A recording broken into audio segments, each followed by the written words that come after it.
Olá, estamos aqui para mais um programa As Pessoas Inspiram pela Vale TV. E hoje a pauta do nosso programa é inovação, pessoas, tecnologia. E para falar sobre esse assunto super pertinente aqui com a gente, eu tenho o prazer de convidar a nossa querida, aqui da Vale TV também, né, Lili Marquísio. Se eu soletrei certo, depois se eu soletrei errado, ela me corrige, que vai falar um pouquinho sobre essa pauta tão importante, né? E a Lili, ela é empreendedora, consultora em inteligência de negócios, que bonito isso, adorei. Né? Ela também é CEO da Talent Match, é host do programa Quarta Revolução, que passa aqui pela Vale TV e também pela Rádio Start, né? Palestrante da ciência da felicidade e propósito de vida, adoro propósito de vida também. Gaúcha, inquieta, apaixonada por inovação e por impacto positivo. Seja bem-vinda, Lili. Obrigada, Eliane, pela oportunidade, obrigada pelo convite. É muito legal estar aqui junto com os teus convidados, né, para a gente poder contar um pouquinho assim sobre experiência e falar sobre essa nova quarta revolução. Muito bem, que e legal. Falou tudo certinho, né? Tudo Lili certo, Marquísio. Então tá bom, é isso aí. Esses sobrenomes difíceis às vezes complicam a gente, né? Mas enfim, Lili, olha só, para a gente começar e também para as pessoas te conhecerem um pouquinho mais, eu gostaria que tu falasse para nós quem é a Lili, né? E como a inovação, a tecnologia entrou na tua vida. Muito bem. Eu sou, então, uma gaúcha raiz, né, lá do Alegrete, e que veio, né, para São Leopoldo, novinha ainda, e tive uma grande oportunidade. Na verdade, Deus me presenteou com muitas coisas na vida, e uma delas foi entrar nesse circuito da inovação lá em 2018. Não, 2008, desculpa. 2008, pelo Prêmio Nacional da Qualidade no Saneamento, o PNQS, e ele é promovido pela Associação Brasileira de Saneamento Ambiental, pela ABS. E aí, entrando nesse circuito assim de excelência, né, que é um modelo de excelência de gestão, mas para níveis maiores, né, de uma escala, assim, elevando o degrau, né, elevando a régua, a inovação ela era muito forte. Então, lá em 2008, para mim era muita novidade, já trabalhava assim com algumas frentes de inovação, mas não me considerava uma pessoa do circuito, né, desse ecossistema. E mesmo entrando pelo PNQS e aprendendo muito, porque a cada ano que a gente trabalhava, então, no PNQS e examinava aí grandes corporações, 15 mil funcionários, 20 mil funcionários por todo, conheci o Brasil todo, né? Inclusive, participando desse prêmio como examinadora sênior, e as grandes oportunidades de poder conhecer esse circuito, né? Porque o que é inovação? Acho que essa é a grande pergunta, né, Eliane? É verdade, é verdade. E quando a gente inova, né? Inovar precisa ser de forma assim disruptiva? Acho que não, né? Mas depois a gente fala sobre isso. Pode contar. E aí, entrando nesse circuito, né? E tendo um grande aprendizado também, a gente contribui muito como voluntário no PNQS, nesse prêmio, que é um modelo de excelência da gestão, quer dizer, eles analisam tudo o que está acontecendo no mundo de prêmios e as principais práticas de gestão e trazem, então, para o PNQS. Tudo aqui, agora, inclusive, para esse ano, 2022, a gente está trabalhando já ESG. Muito bom, muito aprendizado. E para essa parte da inovação tinha muitas coisas assim que para mim eram muito novas, e a gente buscar esse conhecimento, né, na gestão, aí, incorporar isso na organização era um desafio para todos, tanto para as organizações aí tradicionais, né, ou também consideradas como a velha economia, e como para nós, examinadores, né? Então, um aprendizado para todos que ao longo dessa jornada aí eu tive, então, muitos presentes, né? Muitas organizações aí que vieram para mim e eu tive essa responsabilidade de poder conduzir essa avaliação e muito aprendizado. Então, assim, Eliane, quando eu entrei, né, nesse circuito, então foi lá em 2008, foi o PNQS que me introduziu na parte da inovação, bem especificamente para a gestão das organizações, o que é muito legal, porque então tu tinha que ter processos específicos, né, para inovar. Então não é assim, acordei hoje cedo e criei um produto, ou criei, né, inovei meu processo. Não é bem assim, a gente precisa criar, antes de mais nada, uma cultura para a inovação. Um ambiente, né, Lili, para poder acontecer essa inovação que a gente quer ver, né? Mas que legal, acho que é super rico isso, né? E tu tens desenvolvido um trabalho super importante aqui na nossa região, né? Que é de fomentar, de trabalhar com esses empreendedores, né? No sentido de trazer esse ecossistema mais fortalecido aqui para o Rio Grande do Sul, né? E acho que é super legal isso, né? E aí, eu ia já engatilhar aqui uma segunda pergunta. O que é a quarta revolução? Fala para nós um pouquinho sobre esse contexto novo aí que tu fala tanto no teu programa e também é tão importante aqui para as pessoas que estão nos ouvindo, né, entenderem um pouco mais sobre isso. Legal, olha só, o nome do programa aí na Vale TV é Quarta Revolução e no rádio aqui pela Start Comunicação também é Quarta Revolução. E aí as pessoas me dizem, Lili, tu como jornalista, como comunicadora, eu não sou da parte da comunicação. Inclusive, quando eu recebi, né, o generoso convite, assim, e por acreditar muito no meu trabalho, né, pelo Rodrigo, pelo Bado, Jacobs, foi justamente porque eu tinha o domínio do assunto e não porque eu era uma comunicadora, eu estava inserida no ecossistema, né? Então, o convite veio muito genuíno, assim, muito caloroso, em função dessa batida de estar inserida nesse ecossistema. E o que é a quarta revolução, né? Minha formação em gestão da produção e especialização em engenharia de produção. Tem outras especializações, aí depois quando a gente falar de gente eu falo um pouquinho também.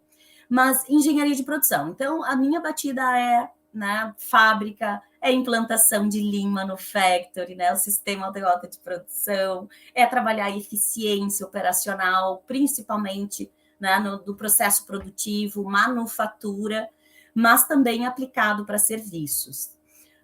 E aí, a quarta revolução, ela é muito presente hoje para nós, porque e quando se fala de manufatura, se fala muito sobre essa quarta revolução.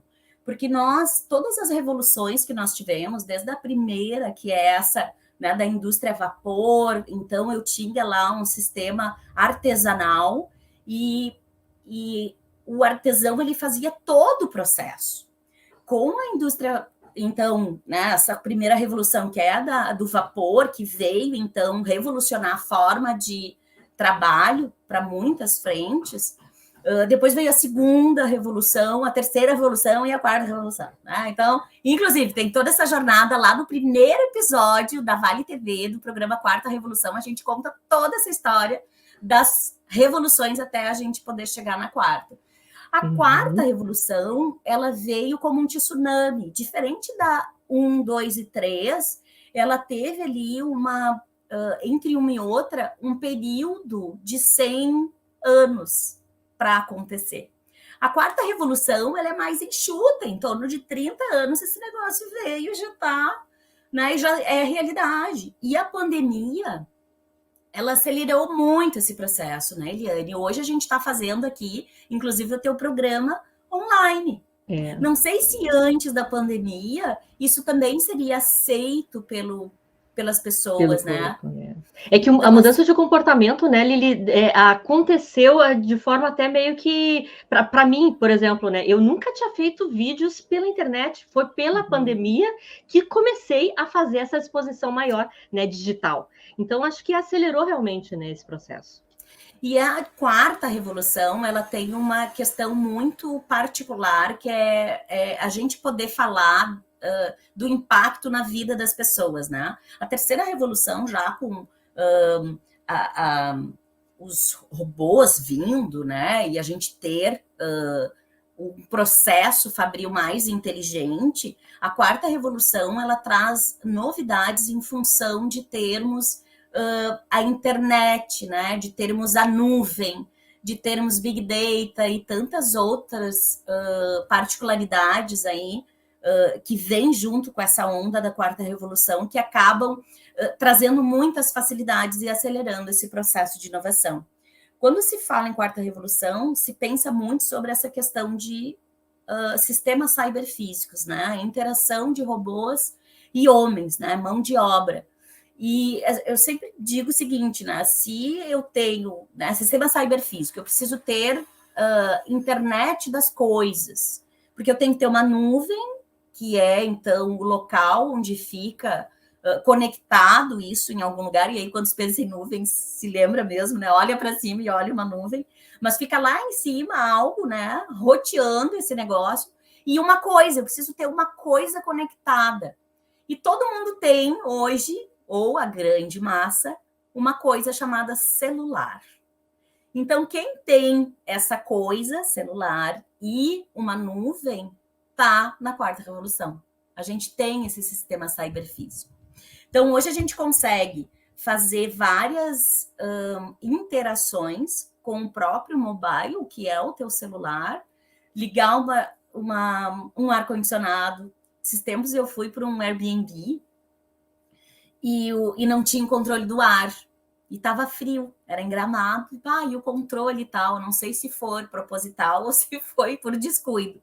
Mas o que se fez? Então, bom, vamos baixar, a gente viu a marca, era um ar-condicionado novo e nós ligamos com o celular, né? Então, isso é o grande diferencial e realmente tem causado impacto positivo, né? Claro que tem coisas negativas e a gente até pode entrar um pouquinho, né, aí pelo Fórum Econômico Mundial, mas causa um impacto muito positivo também na vida das pessoas, né?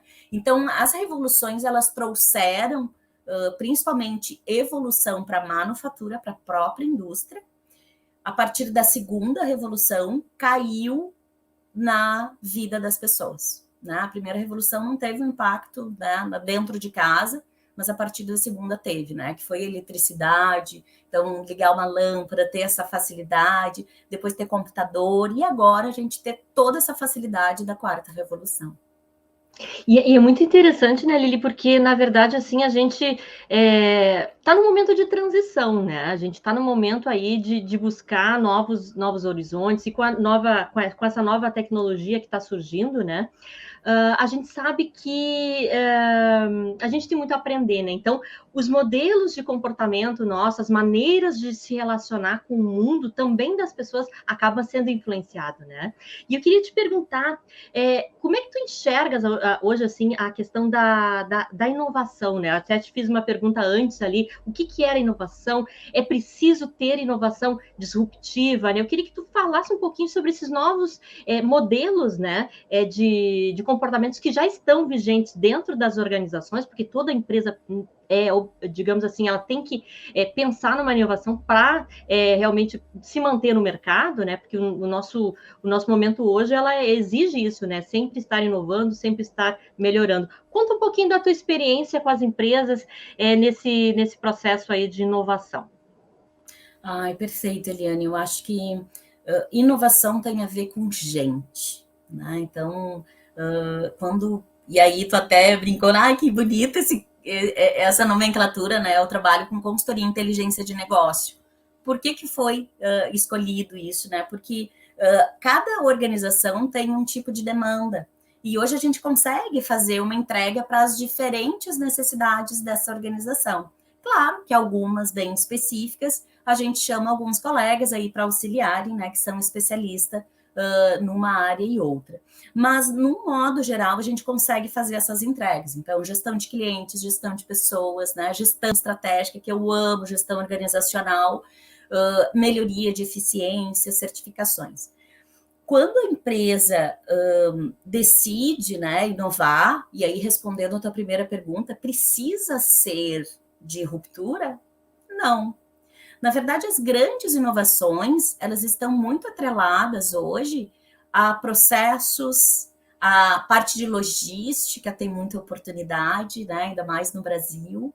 E não precisa ser algo que um Uber da vida, né? Que faz muita disrupção, né? Eu encerro uma forma e passo a fazer de uma outra forma totalmente diferente.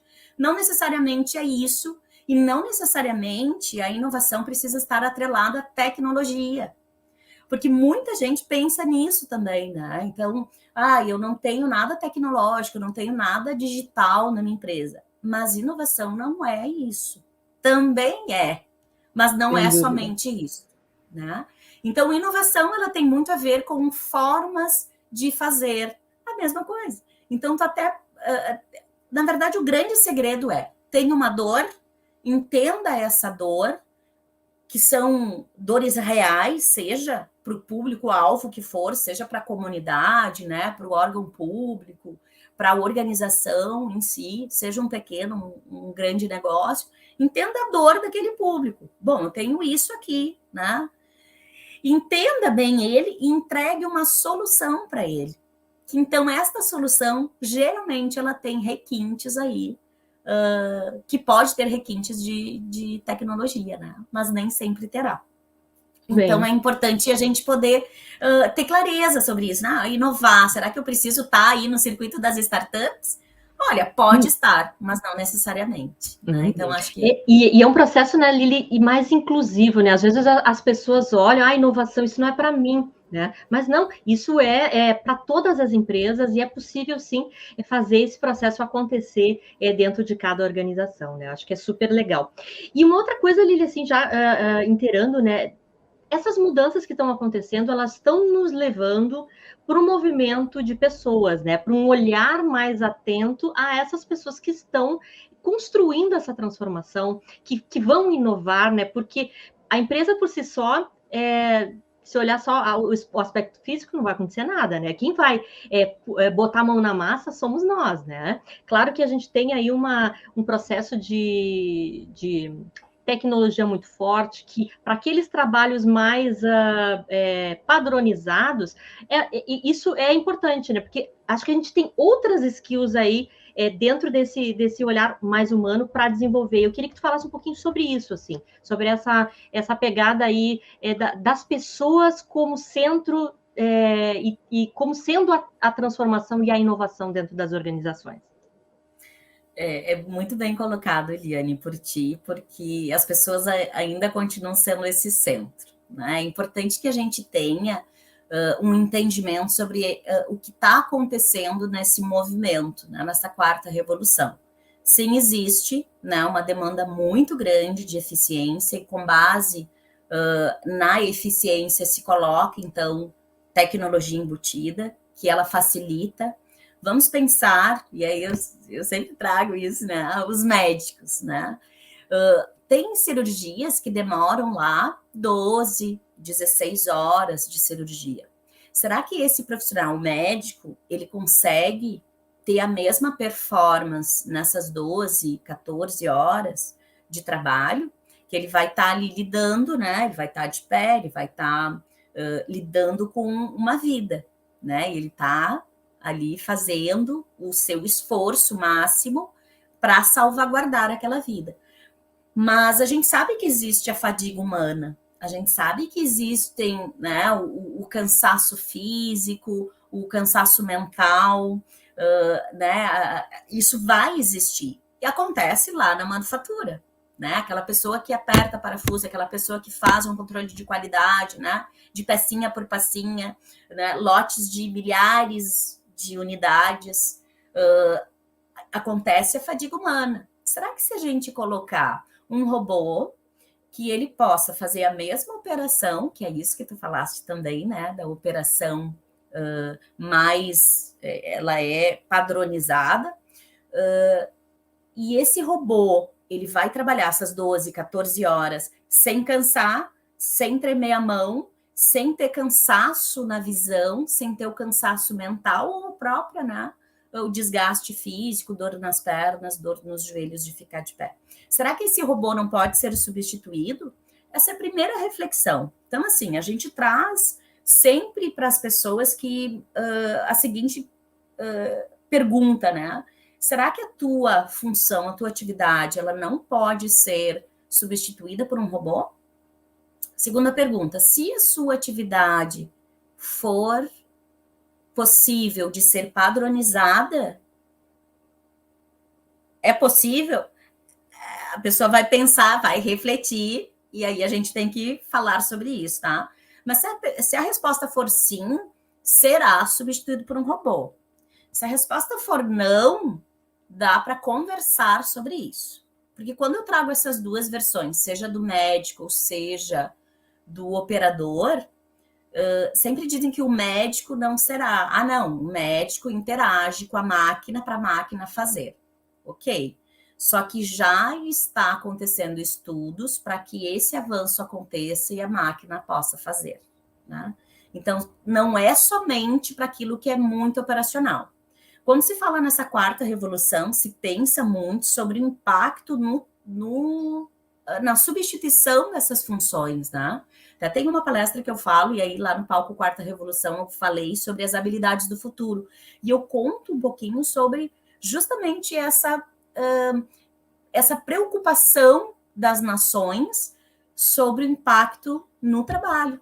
Quanto, né, essa transformação vai impactar nos trabalhos, nas atividades e nas funções. Existe um relatório aí pelo Fórum Econômico Mundial das funções, das atividades que serão substituídas, que serão extintas.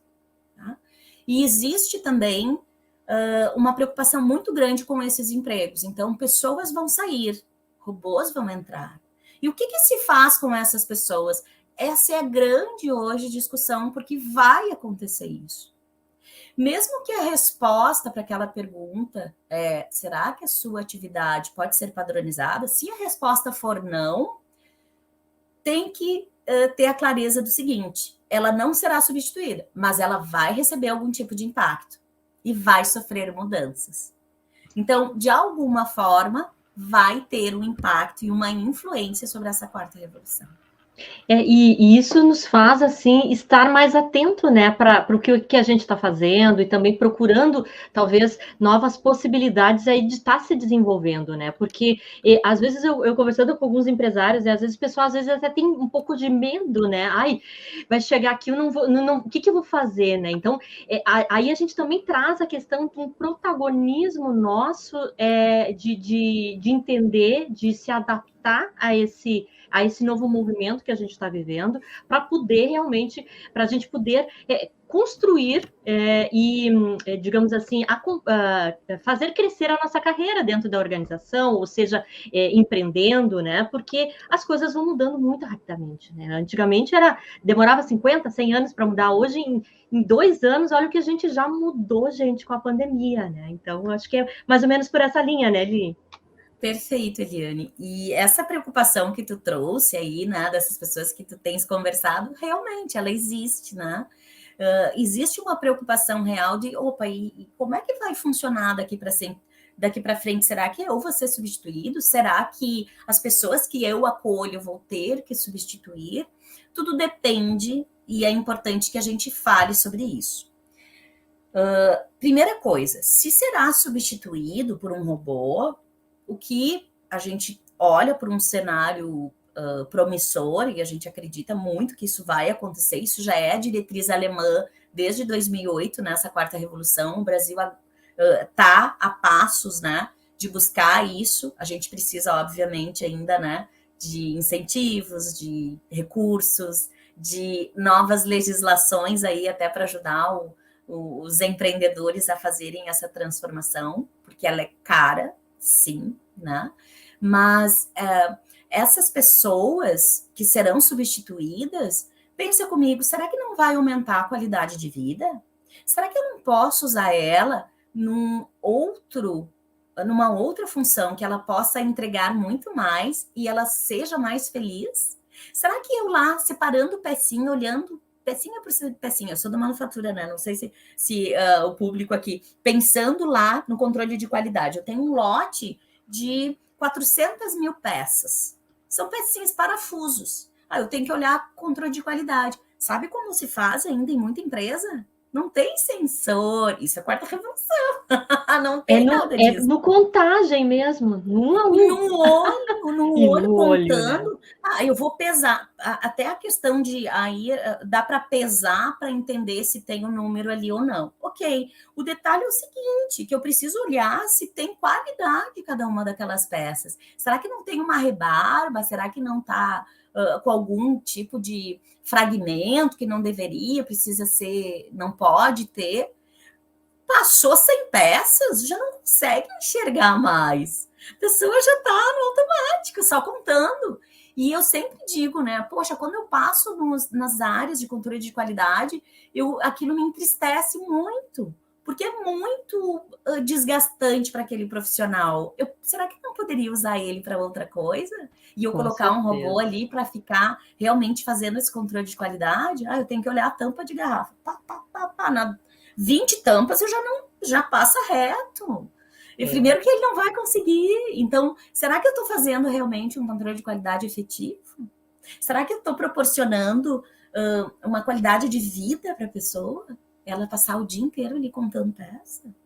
Isso é Então, colocar as pessoas no centro, né, Lili? É quando a gente fala assim, de colocar as pessoas no centro, é realmente ter essa empatia de entender que cara, dá para melhorar a vida dessas pessoas dentro da nossa organização. Nós, como líderes, somos também responsáveis para com essas pessoas, com os nossos colaboradores, com a sociedade e com o planeta que a gente vive, né? Perfeito, Eliane. Eu acho que essa palavrinha mágica e a empatia, ela serve muito porque nós podemos fazer a nossa transformação, não é só lá na unidade fabril, tá? Não é só lá no chão de fábrica. Processos, por exemplo, contábeis.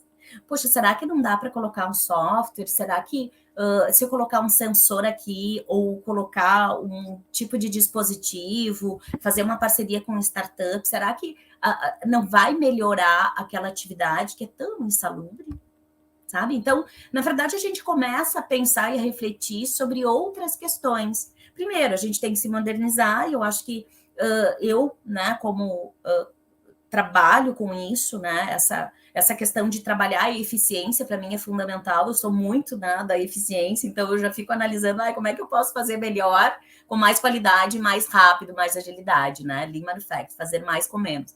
Então, mas será que esses dispositivos que estão vindo é só para a gente poder melhorar a eficiência? Muitas vezes não. Talvez eu até continue fazendo no mesmo tempo, fazendo a mesma coisa, mas de maneira diferente, tirando as pessoas do circuito daquilo que para mim seria tão insalubre. Né? Insalubre no sentido de gerar fadiga humana, de desgastar a pessoa em algo que ela não se sinta também parte ou produtiva, né? Porque tu tá me provocando, eu ainda não larguei isso, né? Mas tu tá me provocando aqui sobre questões da gente colocar as pessoas no centro dessa nova era, né? Será que ela não pode ser esse centro? Ela Com pode. certeza. Né? Lili, olha só, nosso programa assim é super rápido, né? Já estamos nos finalmente aqui, a gente nem conversou a metade do que a gente programou, né? Normal. Lili, eu queria que tu deixasse assim uma mensagem final aqui para quem está nos ouvindo, né? Principalmente nessa questão do fortalecimento de um ecossistema, né? A gente não falou sobre colaboração, mas eu acho que dentro da inovação tem muito disso também, né? E como é que a gente pode criar isso, fortalecer isso aqui no nosso estado? Colaboração eu só consigo fazer com gente. Então, de novo, né, as pessoas no centro de tudo isso. A inovação é importante? Sim, porque ela melhora também qualidade de vida, ela ajuda as pessoas, ela gera valor na entrega de soluções que causam impactos positivos. Então, é importante que a gente tenha esse olhar terno sobre as pessoas, a gente vai digitalizar, a gente vai trazer novas tecnologias, mas sempre lembrando, né? O robô ainda não desenvolveu soft skills que só as pessoas têm. Então, empatia, carisma e a própria criatividade que nós precisamos para fazer inovação, a gente só consegue instigar das pessoas. E a inovação, ela pode ser feita de muitas formas. Posso ficar aqui no meu quadradinho fazendo inovação, o desgaste é muito maior, ele pode levar muito mais tempo, eu posso trabalhar com colaboração. E aí a gente tem, então, a inovação aberta e trabalhar aí na entrega, mas também na absorção de melhores práticas e também de ideias e insights aí com outros agentes. Então, trabalhar academia, pessoas, CPFs e CNPJs, ICTs, governo, fundamentalmente. Os empreendedores precisam estar fomentando a inovação, mas não somente dentro da sua organização, mas fora dela. Então, o ecossistema de inovação ele é feito por todos precisam estar inseridos. E aí a gente, obviamente, está trabalhando em função disso para que localmente a gente possa fazer esse fomento. Então, fica o meu convite aqui a todos acompanharem o programa Quarta Revolução, mas também virem para esse movimento, entrarem no ecossistema de inovação, que ele tem que ser um sistema orgânico, mas com muitas conexões. Sejam todas essas partes, né, envolvidas aí para que realmente a gente possa inovar. Inovação não se faz sozinho, né? Inovação se faz com gente e principalmente trazendo novas conexões para que a gente possa ter insights, divergências e aí crescimento para todos. Muito bem, muito bem. Quem quiser saber mais, gente, procure a Lili nas redes sociais, né? Tu também tem Instagram do próprio programa, enfim, o teu programa passa aqui na Vale TV em que dia? São as segundas-feiras, às 22 horas, na Start Comunicação, às quartas-feiras, às 14 horas. O meu Insta e LinkedIn, @LiliMarquísio, e também @Quarta Revolução. Podem nos chamar lá, muita coisa acontecendo, a gente faz vários eventos para puxar a galera para vir junto mesmo, e tem muita coisa genuína aí acontecendo. Chamo todos, faça esse chamado, porque a gente só faz inovação aí, fomenta isso, unindo forças e trabalhando em colaboração. Muito bem. Lili, te agradeço de montão aqui, foi um prazerzão conversar contigo, é quase uma aula, né, esse programa, mas acho que essa é a minha missão aqui, né, no programa As Pessoas Inspiram, é trazer pessoas que realmente atuam, que são protagonistas dessa transformação. E como a Lili, eu fico muito feliz aí de ter conhecido ela pessoalmente recentemente, né, e seguimos juntos aí para um ecossistema mais fortalecido aqui no Rio Grande do Sul, na área da inovação. Muito obrigada a todos que estão nos assistindo, Lili também. Até a semana que vem com mais um programa As Pessoas Inspiram. Beijo! Bye, bye.